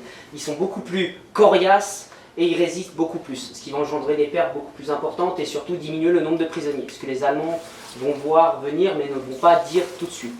Après, vous avez, en l'embrasure du Don, la bataille de Serafimovic, qui sera justement très prenant pour le corps Céléré, qui perdra beaucoup de ses bersaglieri. Et cette ville sera perdue lors des contre-attaques du Don. Et là, c'est justement la division Céléré qui aura encore un autre rôle très important à jouer dans la bataille défensive du Don, dont les Russes ne vont pas lâcher le morceau et vont vouloir encore contre-attaquer pour faire des poches pour les futures offensives et des têtes de pont, mais qui seront pour la plupart repoussées sauf dans ce secteur, qui justement va craquer, car l'unité italienne qui était postée là va se désengager et va fuir devant l'arrivée des Russes, dû à l'inexpérience de ces soldats, trop jeunes, dont il faut rappeler qu'ils ont entre 20 et 22 ans. Donc c'est vraiment les plus jeunes qu'ils ont. À partir de là, les Italiens vont devoir ramener leurs troupes de Serafimovic, dont l'accéléré, pour lancer une contre-attaque avec leur régiment de cavalerie. Donc dans la pure tradition de la cavalerie, au sabre et à la grenade. Sur des positions. La plus célèbre charge des cavaliers italiens pendant la Seconde Guerre mondiale. Nous sommes le 20 août 1942. Les soviétiques lancent une offensive sur le Don. Le commandement italien envoie alors son unité la plus proche et mobile en soutien. Le régiment de cavalerie di Savoia est envoyé, comptant pas moins de 700 cavaliers, un escadron de mitrailleuses et 2 brigades d'artillerie. Nous sommes alors le 24 août. Le commandant Alessandro Bettoni fait camper ses hommes au sommet d'une colline, tout en envoyant des éclaireurs fouiller les environs. Dans le même temps, 2 bataillons soviétiques se retranchent dans la vallée à moins de 800 mètres des Italiens. À 3h30, les éclaireurs tombent sur les 2 bataillons et sonne alors le début des hostilités. L'effet de surprise perdu, les soviétiques ouvrent le feu avec tout ce qu'ils ont. Le commandant du régiment italien et son adjoint sont blessés dès les premiers tirs, mais ils refusent de céder à la panique. Les mortiers ainsi que les mitrailleuses italiennes ouvrent le feu à leur tour. Le commandant Merkulov, sûr que les Italiens vont lâcher et s'enfuir, fait avancer 2 bataillons, obstruant la vue de ses propres mitrailleuses. Profitant de cela, 3 escadrons de cavalerie italiens chargent. Puis au dépourvu, les soviétiques tentent alors de fuir vers leurs tranchées. La panique les gagne, même si le 2e escadron italien passe par-dessus les défenses et se fait tirer dessus dans le dos, obligeant le commandant italien à faire intervenir un autre escadron à pied pour les aider. À la fin de la journée, le régiment n'a pas volé son titre d'élite de l'armée italienne en mettant sur le carreau près de la moitié du régiment ennemi et forçant les soviétiques à la retraite. Donc, comme vous avez entendu, il y a un film très excellent qui s'appelle la charge héroïque, qui a été fait en 1952, qui explique et qui montre qu'est-ce qui s'est passé avec les survivants de ce régiment de cavalerie qui sera mis à l'honneur en Italie, car quand même la dernière charge de cavalerie de l'histoire, au sabre et à la grenade sur des positions retranchées. Donc, comme vous avez vu. Donc, là, une fois la charge faite, le front se stabilise pour le descendre. Et là, vous avez... Je peux me permettre une remarque. Les Allemands ont d'ailleurs félicité et commenté très positivement en disant que les Italiens savaient encore faire ce que nous ne savions plus faire depuis longtemps. C'est exactement ça. Et justement ce qui va montrer, mais qui est archaïque pour l'époque. Là vous avez juste une courte vidéo pour montrer l'état de vie des alpinistes sur le front du nord du Don. Vous voyez que vu qu'il n'y a pas d'arbres, il faut creuser dans le sol et se faire des abris de fortune. Giungono ai posti avanzati. Pour vivre dans les I nostri fortifications. combattenti accolgono con particolare e commosso compiacimento questi doni che, recati da un valoroso a valorosi, sono anche un alto simbolico omaggio della patria ai suoi figli lontani. Un fraterno ed eccezionale festino. Voilà. Pour dire qu'il y a des moyens toujours de se faire plaisir, etc. Mais les alpinistes vont justement pousser certaines réflexions en disant qu'ils ne sont pas adaptés pour le théâtre d'opération, vu qu'ils ont été déroutés du sud vers le nord pour renforcer la ligne de défense. Donc ils vont devoir se battre en plaine. À ce niveau-là, au mois de novembre, vous avez déjà la bataille de Stalingrad qui fait rage, la ligne de défense du Don qui s'y présente, il y a l'armée, la 4e armée roumaine, la 8e italienne, la 3e roumaine, pardon, la 8e et la 2e hongroise, qui protègent le flanc gauche allemand. En sachant que les Italiens ont été placés au milieu, parce que de base ils n'étaient pas prévus là, ils ont été mis pour séparer les Hongrois et les Roumains, qui, malgré la pression soviétique, arrivaient encore à se tirer dessus par haine nationale. Oui, ils se détestaient, donc c'est pour ça qu'il y a eu les Italiens pour les séparer et pour ne pas risquer des problèmes plus graves à la suite. Les Russes ne vont pas attendre et lancer leur contre-attaque le 21 novembre, qui va être l'encerclement de Stalingrad et de la 6e armée, en chassant la 3e roumaine. La disposition du 10 décembre, sachant cela, les Italiens vont voir que progressivement il y a un amassement de troupes qui se fait depuis des semaines, il y a des bruits de moteurs, les Russes vont préparer une attaque, ils informent les Allemands, ils appellent de l'aide, les Allemands trop occupés par la contre-attaque pour libérer Stalingrad vont négliger ce front, ramener des renforts qui se trouvent sur le front à Stalingrad. Donc ça va être un abandon du corps italien à son sort, qui sera le suivant, car les Italiens n'étant pas équipés pour lutter contre le T-34 ou autres, devront faire face tout seuls. Donc, comme vous voyez, comme j'ai dit précédemment, à partir de là, les Russes vont contre-attaquer. Pour leur première opération, Petite Saturne, vont bousculer les Italiens assez vite. Même si les Italiens lanceront des contre-attaques, ils iront, ils lâcheront pas leur position pendant plus de 2 jours. Les Russes, paniqués, vont envoyer les chars. Parce que voyant que l'infanterie ne peut pas percer, ils vont envoyer les chars. Ce qui va désengager le contingent italien du sud du Don et le forcer à la retraite. En 2 factions, le bloc nord et le bloc sud, pour essayer de retrouver des positions amies tout en ayant la pression des troupes russes qui les talonnent à chaque embrasure ou chaque village. Puis, voyant ce succès, les Alpini du nord du Don vont voir l'encerclement arriver, car le 2e corps hongrois va avoir des pressions et va après aussi s'en aller. Il va prendre retraite car les Russes vont mettre la pression avec la 40e armée, qui va les mettre en déroute, et voire même décimer l'intégralité de la 2e armée hongroise. Donc voyant la situation, les Alpini, dirigés par le général Nassi, va procéder à une retraite juste avant l'offensive et essayer de s'en aller. Sauf que le mal est déjà fait venant du nord et du sud, car les Italiens se retrouvent avec chaque étape de leur chemin avec des fortifications russes faites à la va-vite pour les arrêter. Car l'objectif des Russes, c'est de détruire cette 8e armée et d'en faire ce qu'il faut pour annihiler tout espoir des Allemands et pour lancer les contre-attaques à venir, et pour retourner la situation. Donc à partir de là, vous avez cette retraite pour le corps alpin du 12 au 27 janvier, sous des températures de -40, dans un froid glacial, sans abri, avec, pour les survivants comme ils le décrivent, avec 1 à 2 heures de sommeil par nuit pendant plusieurs jours.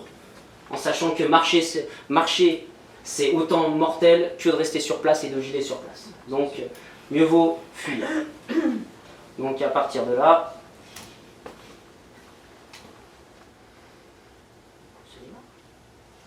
Oui, ah non, c'est pas bon. Donc, et à partir de là, vous découvrirez que la retraite de Russie s'apparente beaucoup à la retraite de Napoléon.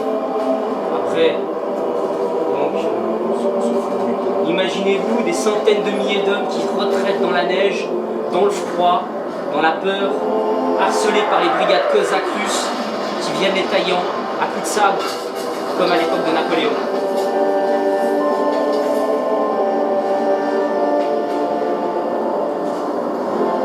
S'ajoutent aussi des Roumains, des Hongrois, des Allemands qui vont suivre la retraite, car le commandement est totalement perdu. C'est les Italiens de la Tridentina qui vont mener la retraite avec une certaine efficacité, car c'est grâce à eux que beaucoup de personnes survivront, malgré les pertes que le contingent a.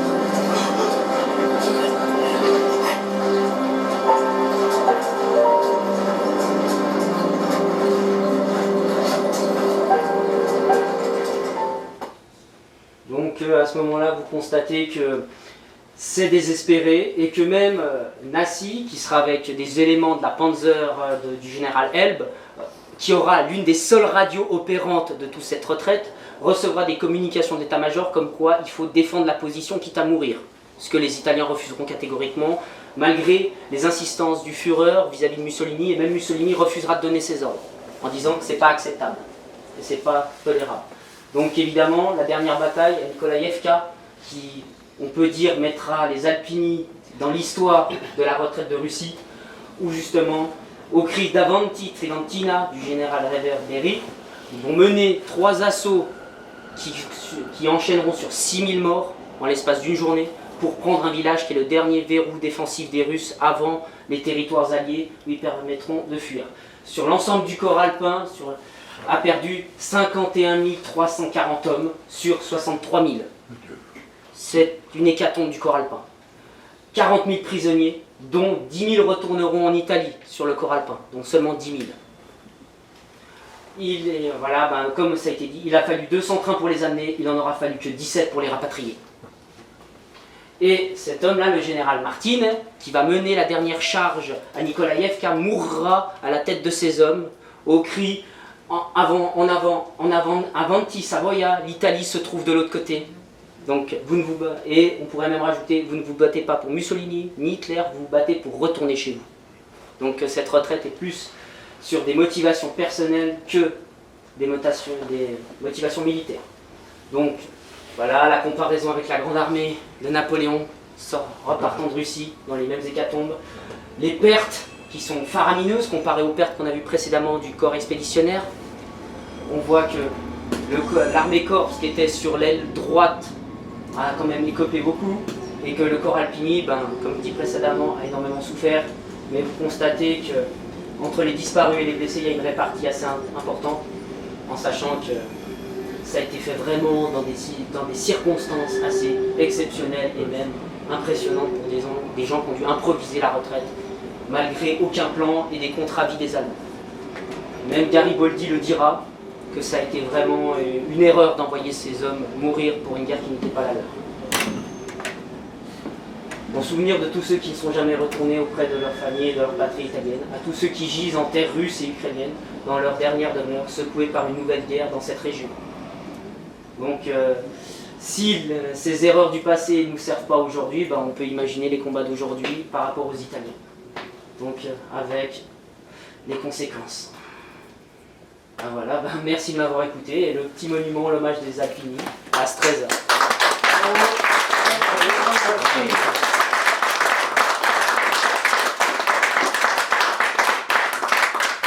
Bravo, magnifique. C'est sa première conférence. Hein. Oui. Non, mais Il y en aura d'autres. Il y en aura d'autres. Je vous cache pas que c'est un sujet qui était extrêmement grand. J'aurais peut-être dû le traiter en 2 parties pour être plus détaillé, car je suis passionné pour ça. Mais je te laisse parler, vas-y. Non, mais je l'ai stressé parce que je lui ai dit 50 minutes à 1 heure. Alors il a dû réduire parce qu'on a travaillé samedi. J'ai dit c'est beaucoup trop long. Surtout qu'il y en a qui ont faim. C'est ça le problème. Est-ce que vous avez des questions? Moi, je voulais juste ajouter quelque chose, s'il vous plaît, monsieur. Donc, pour dire simplement d'abord que un de mes oncles a participé, il était à Nikolaïevka. Et il m'a raconté une seule fois dans sa vie, parce qu'ils n'aiment pas en parler beaucoup. J'ai lu le livre qui parle de la retraite de Nikolaïevka. Et à la fin, mon oncle a raconté simplement que les Allemands leur avaient pris tous les véhicules automobiles et leur avaient laissé que les chevaux. Et les mulets. Et les mulets, exactement. Ouais. Donc oui, parce que les Allemands pensaient qu'à eux à ce moment-là, et les Italiens, comme dit précédemment, c'est démerdez-vous. Ouais. Et ils ont fini, ils n'avaient plus de chaussures. Et ils marchaient avec des pattes entourant les pieds, ce qui a évité les genoux plus que les chaussures en cuir. Certes, mais ça ressemblait vraiment à l'époque de Napoléon où on bandait les pieds. C'était vraiment, pour les Italiens, ça a été l'élément déclencheur, si on peut dire historiquement, car avec cette retraite de Russie et la bataille de Stalingrad, ça a provoqué plus de conséquences que le débarquement des Américains en Italie. C'est ce qui a vraiment retourné la guerre, surtout en Roumanie, en Hongrie et en Italie. Ce qui s'est posé la question de faire une paix séparée, ce que les Allemands ont vu et ont suivi avec les conséquences. Ceci dit, il est mort à 93 ans. C'était des gaillards. Il est rentré chez ses parents, après le Vaticano. Il était dans la Tridentine. Le Tridentine, voilà. Il pesait 35 kg.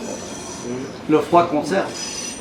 Il a dit qu'il marchait pas moins d'un kilomètre et que chaque fois que quelqu'un s'arrêtait, il mourait dans l'heure. Ouais. Est-ce qu'il y a d'autres questions? Oui. Juste une petite remarque, mon papa est de Genève de 42 et depuis que je suis gamin j'entends les histoires. Quand il était petit avec son papa, on travaillait dans le jardin, il trouvait des mots de prisonniers italiens dans des sachets de tourbe et dans du bois. Et j'en sais pas beaucoup plus, même moi j'ai été bercé avec ces histoires et ça m'a toujours beaucoup touché de savoir que mon papa gamin trouvait ces mots de prisonniers italiens qui donnaient leur adresse en disant contactez ma famille. Après je crois qu'ils l'ont jamais fait, mais c'était juste pour savoir que ça arrivait même en Suisse, il y a eu des retombées par rapport à ça. Parce qu'il y a des Italiens qui sont rentrés en 51, hein. Ouais. 54. Ou 54. Et je me permettrai de rajouter un détail, c'est que quand il y a eu la retraite, qui s'est étalée depuis mars, donc février, jusqu'à mai 43, il fallait savoir que les rescapés, dès qu'ils sont arrivés au col du Brenner, des instructions ont été données par le gouvernement italien que ces gens n'entrent pas en contact avec les populations locales. Ils devaient être mis au secret et en quarantaine, par peur que l'événement de l'Est arrive dans les oreilles des gens et des populations locales, ce qui sera malheureusement pas assez bien respecté, car il y aura des grèves, des émeutes, il y aura des insurrections dans les villes du nord italiennes, surtout dans les vallées alpines, car ils n'accepteront pas la perte de tant d'Alpini, qui n'était pas comme l'armée italienne, qui était vraiment un corps à part et sentimentalement plus proche de certaines personnes. Monsieur L'Alpini. Alors, moi, j'ai fait mon service militaire dans les Alpini. Je suis président de la Fédération Alpini de Genève. J'ai eu parmi mes associés un bergamasque qui a fait la campagne des Russies. Il a fait d'abord Grèce et Albanie, et ensuite la campagne des Russies. Il a été rapatrié, donc vivant, et après le Brenner, ils l'ont transféré à Trieste. Depuis Trieste, il est rentré à Bergame à pied. Le 8 septembre 1943, les Allemands l'ont déporté en Allemagne, en Pologne, et tout il s'est échappé, et il est tombé dans les lignes russes. Les Russes étant italiens, vous voyez, même si après le 8 septembre 1943, ils étaient sortis du conflit afin de l'alliance avec les Allemands, ils l'ont interné à nouveau, et il s'est sauvé aussi des Russes. Il est arrivé dans la zone de Vienne, dans les lignes anglaises, qui l'ont passé aux Américains, ils l'ont ramené à Trieste encore une fois, il est rentré pour la deuxième fois à Bergame à pied. Et il est mort à Genève centenaire, il avait juste 100 ans. Voilà. Et puis, moi je connais bien, disons, cette partie, j'ai connu pas mal des soldats donc, qui ont fait la retraite en Russie. Et puis en 2018, j'étais à Donetsk, j'étais à Moscou, après j'étais en volontaire, je suis descendu à Donetsk. Et de là, j'étais à Rochoch, où il y avait le commandement italien, qui a été débordé par les chars russes et Nachi, était juste parti, mais ils l'ont détruit complètement. Et de là, je suis descendu jusqu'à Stalingrad, enfin, Stalingrad, oui. Et puis j'ai remonté tout le front, disons, toute la Paris-Russie. On était 300 Alpini, donc moi j'étais seul Suisse. Donc j'étais en Italie et je m'étais inscrit. J'ai demandé les visas. On dit ça, le permis d'y aller. Et on a passé 2 semaines là-bas, mais on a été accueillis comme des amis, hein, comme des frères par la population. Et sur les ruines du commandement italien de 1943, les Italiens, donc les Alpini, ont construit une école maternelle, gracieusement, qu'ils ont donnée à la population. Et du fait, moi quand j'y étais, c'était en l'occasion du 25e anniversaire, qui est en 2018, de la construction, et pour l'occasion, on l'a rénové complètement. Et là, j'avais amené un sac au dos plein de chocolat, et puis dès que je voyais un gamin, on se donnait des plaques de chocolat suisse. Et j'étais étonné parce que la plupart me répondaient en italien. Grazie mille, modo gentile. Alors, ils étaient toujours accompagnés, ces enfants, par la grand-mère, la mère ou la tante. Et puis, elle m'expliquait, les femmes, elle a dit, mais nous, on parle tous un peu italien ici, parce que pendant la construction qui a duré quand même 3 ans, et puis par la suite, il y a beaucoup d'Ukrainiens, de Russes qui ont marié des Alpini qui avaient été là-bas pour travailler, puis il y avait encore des Alpini qui étaient restés en Russie, protégés par la population. Et donc, il y a tout cet enclave où ils parlent. Et pour l'occasion, on a inauguré un pont qu'un ingénieur italien qui a la deuxième entreprise hydrologique italienne, en mémoire de son frère qui était décédé en Russie, qui s'appelle l'ingénieur Cimolai, un Friulin, a construit un pont et on a offert à la ville de Livenka pour le mettre sur la rivière. Livenka se jette dans le Don. Hein. Et c'est un pont métallique. Dans les côtés, il y a des silhouettes des Alpini avec la plume hein, qui passent des 2 côtés. Et on a fait une grande fête qui a duré 2 jours. Je ne vous dis pas les danses, c'était des fêtes gigantesques. Hein. Et on a passé 2 semaines en Russie avec chapeau d'alpino sous la tête. Personne ne nous a inquiétés, au contraire, il y avait beaucoup Moi, j'ai fait plein de photos avec des filles, elles sont toutes jolies là-bas. Mais oui, c'est... Vous n'avez pas laissé des plumes par hasard? Non, mais c'était... Votre conférence est vraiment géniale. Bravo, bravo, bravo. Vous êtes d'une précision. Vous avez un travail des collectes d'informations, de matériel original en plus. Vous êtes formidable. Il faut changer de métier. Il faut faire conférencier. Hein. Je suis que pâtissier, je tiens à préciser. C'est magnifique, vraiment magnifique. Juste une question, mais qu'est-ce qui vous a amené à faire toutes ces recherches? Parce que, comme il dit, c'est juste, vous êtes extrêmement pointilleux, et je suis un membre de ma famille qui a fait exactement ça. Et je veux dire, les Russes même hébergeaient Yalpini, alors qu'ils étaient ennemis. C'est-à-dire qu'ils ont été sauvés par les Russes, alors qu'ils étaient cons. Ils ont vraiment hébergé dans leur maison. Mais qu'est-ce qui vous a apporté jusque-là? Parce que c'est magnifique. Il ne va pas vous répondre parce que c'est parce qu'il aime les spaghettis. Alors je pense qu'il lui faut un peu plus là. Non, à la base, c'est déjà, j'aime particulièrement les histoires qui sont méconnues déjà de base. Et avant d'avoir fait les Italiens en Russie, j'ai étudié les Italiens en Savoie. Dans la Savoie, pendant l'occupation italienne. C'est moins bon là. Qui étaient moins bons, mais qui ont laissé quand même des choses. J'ai des collègues, on a accumulé pendant une année un travail historique sur les Italiens, parce qu'il faut savoir que les Italiens, on peut laisser peu de traces écrites, et pour le peu qu'il y a, par exemple à Annemasse, il y avait des Alpini à Annemasse, il y avait d'autres, etc. Et on a creusé là-dedans pour savoir, pour comprendre pourquoi ces Italiens étaient tant aimés par les gens et tant respectueux. Après, on a eu, par exemple, vous avez dû voir le film Le Capitaine Corelli, avec le massacre de l'unité Aki. Voilà. Donc ça nous a poussé avec mes collègues qui ont, je vous cache pas, on fait de l'allemand. Donc nous on s'est dit c'est pas possible, nous on fait du sang, j'ai oublié, du Gebirgsjäger de la région, du 197e je crois, non du 97e Gebirg, si je dis pas de bêtises. Donc à partir de là on a vu ces Italiens et on s'est dit il y a un travail à faire de mémoire et tout, vu qu'en Savoie, on n'en parle pas beaucoup de ces Italiens qui sont restés 9 mois d'occupation, sauf qu'ils ont apporté des choses, ils ont réalisé des choses, et leur sympathie vis-à-vis des populations, on trouvait ça bizarre. Donc on a creusé, et après, personnellement, j'ai débouché sur cette bataille en Russie, cette guerre même, et à partir de là, je me suis dit, mais comment c'est possible que des hommes ont pu autant prouver d'humanité sur ce front que quand vous voyez les Allemands, les Hongrois, les Roumains, qui eux n'avaient pas de pitié vis-à-vis des populations locales. Et eux, par contre, ils ont apporté une autre vision de la guerre que malgré tout, pourtant l'Italie était dirigée par Mussolini, donc tout le monde dit que c'est un fasciste, etc., que forcément c'est la terreur, ben on se rend compte qu'au final, ces Italiens qui ont grandi là-dedans, qui ont vécu là-dedans, n'ont pas apporté cette mentalité avec eux. Même les chemises noires, qui pourtant étaient des miliciens fascistes, n'ont pas fait grand-chose non plus. Et elles sont restés eux-mêmes. Bon, la différence aussi, c'est que les Italiens ne brûlaient pas les maisons des Russes, alors que les Allemands brûlaient tout sur leur passage. Ça. Donc ça, il y avait un certain respect de la famille. Il y a aussi le problème des Juifs. Hein. Les Italiens n'ont pas eu ce problème. Les Italiens n'ont jamais eu ce problème. Pardon. Ils s'étaient même scandalisés par ce qui se passait avec l'antisémitisme, ils étaient scandalisés sur le front. L'optique allemande était différente, c'était une guerre d'extermination. Les Italiens étaient là pour le prestige de l'Italie. Pour le redorer surtout. Voilà, exactement.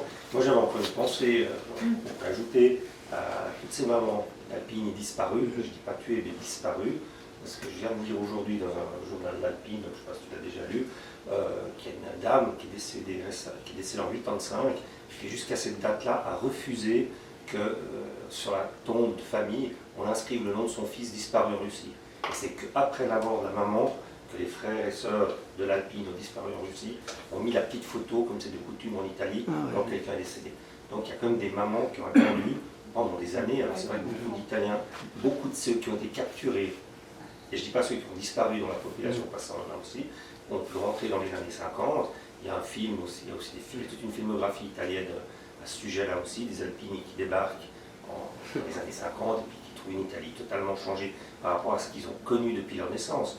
C'est un régime fasciste, c'est des gamins qui sont dans les années 20, le régime fasciste est arrivé dans les années 20, donc ils ont connu que ça. Et quand ils rentrent en Italie, c'est une république, il n'y a plus de fascisme, c'est une démocratie et tout, et donc c'est des films qui montrent assez bien le retour. Mais une petite pensée à toutes ces mamans qui ont toujours attendu avec l'espoir, après le retour des premiers prisonniers, que d'autres enfants reviennent, où elles se disent « Ah, mais il a fondé une famille là-bas, il se cache, parce qu'il a peur d'être puni. » Vous savez que les bulletins de guerre russes ont publié 2 fois que le seul corps battu en terre de Russie était des Alpini. Mhm. Ça, vous l'avez lu? Ouais. Bah, Encore- il y a eu beaucoup de bibliographies. Encore une Attends, question? Stéphane. Moi, c'est juste pour féliciter le travail de recherche historique, parce que d'habitude, on parle de la guerre à l'Est, c'est toujours des chars, puis encore des chars, et toujours des chars. Et puis ici, c'était des humains qui sont visiblement restés humains jusqu'au fin fond de leur horreur, et qui ont gardé leur honneur. Ce qui était très intéressant, je m'excuse Walter, je te donne tout de suite la parole, c'est que par rapport au film, bon je lui ai fait couper un peu, j'ai dit Tu pas me trop. reposes. Mais ce qui était très intéressant, et moi qui étais dans les troupes de logistique, c'est la logistique, les transmissions, les téléphonistes, les boulangers, les transports, la route, le rail, le génie, les sapeurs, l'aviation, l'infanterie, enfin bref, même la presse, la cavalerie, ben bon. Mais j'ai trouvé que c'était extraordinaire, puis il y avait aussi cette protection pour passer l'hiver dans ces trous qui ont été faits. J'ai trouvé que c'était super. Je rajouterais même j'ai pas parlé du corps de la Reggio Marina qui a été aussi mobilisé donc pour la mer d'Azov, pour la mer Noire et aussi à Leningrad. Donc la marine italienne était aussi présente. Walter, tu voulais poser une question? Juste une question. Encore deux questions. Tous les prisonniers russes de 41, enfin quand ils en faisaient par dizaines de milliers, ils en faisaient quoi? Les Italiens, pour leur part, ont créé plusieurs camps d'internement. Et ces camps d'internement, à la différence des Allemands, quand ils ont pris en charge la région du Don, quand ça a été mis sur leur juridiction italienne, ils ont vu les conditions de détention scandaleuses. Ils voyaient des gens mourir tous les jours. À toutes les minutes, il y avait des prisonniers russes qui mouraient. Ils ont décidé de prendre la décision d'améliorer les conditions, de créer un régime décent, de faire vraiment comme si c'était des prisonniers de guerre anglais ou français, vraiment leur accorder le statut d'être humain, ce que les Allemands refusaient de donner. Donc, et pour cela, il y a eu peu de fuites de ces camps d'internement. Ils étaient donc sur le territoire russe. D'accord. Donc ils ont été internés avec toutes les conditions de la Convention de Genève. Parce que les Russes même ont été impressionnés. Derrière. Oui. Si j'ai bien entendu, il y a une division qui a été affectée à l'arrière pour des missions de police. La Vicenza. Vos propos. Est-ce qu'il y a eu des recherches faites sur les exactions, ou sur les opérations en général? Bon, je sais que la LVF oui. a eu les mêmes missions sur les arrières, ça n'a pas été toujours très glorieux. Pour vous répondre, j'ai assez lu sur la LVF. À la différence de la LVF, disons que la Vicenza et d'autres unités, car les Italiens ont tout improvisé. Il faut savoir qu'ils sont arrivés en Russie, ils ont improvisé tous les services, que ce soit l'éducation, l'administration, les détentions, la logistique, ils ont tout improvisé de zéro. Ils se sont débrouillés avec ce qu'ils avaient, et pour ces conditions de police, ils ont créé des unités de ratissage, qui elles étaient soit des carabinieri, soit des unités d'assaut qui devaient patrouiller dans les villages et chercher des partisans. La majorité du temps, s'il y avait un partisan qui il devait être jugé devant le tribunal militaire. Mais la majorité des peines à ces partisans ont été de l'internement. Pas d'exécution pour la plupart, la Vicenza n'a pas fait d'exaction. Pourtant, ils ont fait un travail de police comme s'ils étaient en Savoie. Pas d'exaction parce qu'ils savaient que toute exaction sur les populations allait se répercuter sur eux. Ils l'avaient compris déjà. Donc à partir de là, ils ont fait un boulot assez faramineux parce qu'essayer de se faisant tirer dessus et d'une autre partie essayant de... Voilà, ils sont restés humains, ils ont essayé de prendre les choses cas par cas. Dernière question. Oui, merci, parce qu'en fait, elle permettra peut-être d'ouvrir une fenêtre à notre orateur. On parle beaucoup de la bataille d'Angleterre et de la Luftwaffe. Est-ce que vous savez qu'il y avait des un squadron italien. Exactement. Donc on en parle très peu. Moi j'ai découvert ça récemment. Donc comme vous aimez vous lancer dans l'inconnu, je vous donne un sujet. Je l'ai déjà vu celui-là. Les Saeta et les Folgore d'Angleterre. Jasna, vous... Oui, juste une question, merci beaucoup, parce que moi je l'ai découvert, j'ai beaucoup apprécié et je me suis dit, mais quel travail documenté. Donc ma question c'est, les sources, elles sont facilement accessibles, est-ce que les archives ont été fermées pendant un certain temps? Est-ce que ce sont des archives exclusivement italiennes ou d'autres... Au début, j'ai travaillé sur des archives d'origine francophone, parce que c'était des historiens, même un historien français d'origine italienne, mais habitant en France, a fait un livre excellent. J'en ai une copie, j'ai pas mis mes sources, parce que j'aurais voulu bien vous les donner, mais voilà, manque de temps. Donc tous ces livres, j'en ai un peu totalisé, sans parler des heures de vidéo et tout, j'ai totalisé une vingtaine d'ouvrages, dont en roumain, dont en italien, en hongrois, j'ai rien trouvé, en allemand et en français. Parce que, voilà, et de survivants, parce qu'il existe une énorme bibliographie en Italie, mais hélas, pour la plupart, un quart de cette bibliographie est traduite, mais pas le reste. Donc à partir de là, c'est du travail où moi qui n'étant pas italophone, j'ai dû improviser. J'aimerais intervenir pour les Hongrois. Donc, la retraite du don est un sujet tabou. Non, pas du tout. Il existe même une chapelle près de Budapest qui s'appelle la chapelle du don. Et il y a chaque année, en janvier, une marche commémorative de la retraite du don qui se fait chaque fois d'une région différente. Donc c'est quelque chose que les Hongrois, dont les Hongrois parlent et dont on a sûrement trouvé de la littérature aussi. Ouais.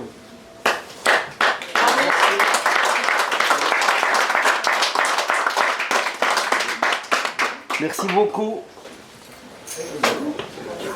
Et il est téléphone.